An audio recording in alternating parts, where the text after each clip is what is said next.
The HDR presentation in Dragon HD Veilguard is pretty much on the spot, out of the box at least, on my PlayStation 5. I encountered on the other hand some minor issues with the PC version, but more about that in this video. But before we now start, please do me a big favor. Please watch the whole video, because the longer you watch the video, the better it is actually for my YouTube channel. Make also sure you share to everyone. And if you're new to my channel, please subscribe. Thank you very much.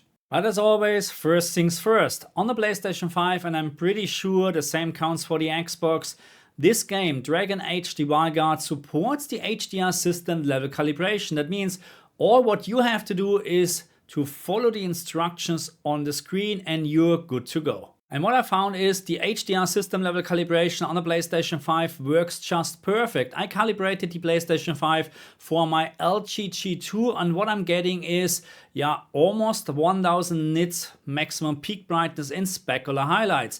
That actually matches exactly my HDR system level calibration on the PlayStation 5. The PC version, on the other hand, is slightly different because there is no HDR system level calibration support on Windows 11 PCs. Or what you get, but that's actually more than enough, you get a setting where you can adjust your maximum peak brightness in accordance to your screen, TV or monitor. But here's where I discovered an issue with the PC version, because when I set up the HDR settings in the game for my LG G2, which has your maximum peak brightness of around 1000 nits, then I found when I analyzed HDR that the maximum peak brightness in specular highlights is just around 700 to 750 nits. So what I had to do, I had to increase the in-game setting, the in-game HDR settings around 300 nits over my usual settings. So I had to use 1300 nits instead of 1000 nits to get almost 1000 nits in specular highlights. So right now,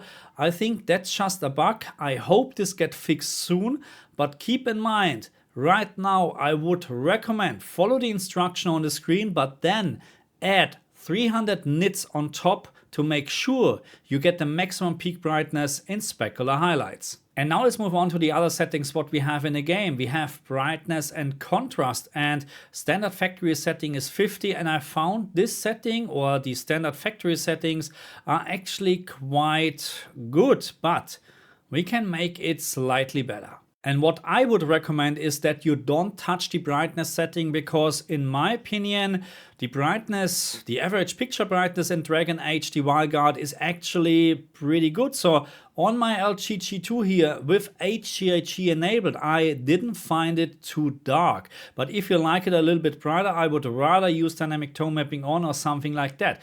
But let me tell you, you should actually increase the contrast to at least 52 to get a better HDR black level floor. The HDR black level floor in Dragon Age is actually pretty good, even out of the box, but I found with setting contrast to 52, it gets slightly better. I found it just a little bit more pleasant to my eyes, because sometimes the game will look washed out, but this is done on purpose. But again, with setting the contrast to at least 52, you settle down the HDR black level ray slightly to actually have a better experience. So I told you already, I would not recommend to touch the brightness setting in Dragon Age, but if you like to change brightness, then do me one favor. For every 5 steps when you increase brightness, you should also increase contrast by 1 step. So that means my recommended contrast setting is 52. If you now increase brightness from 50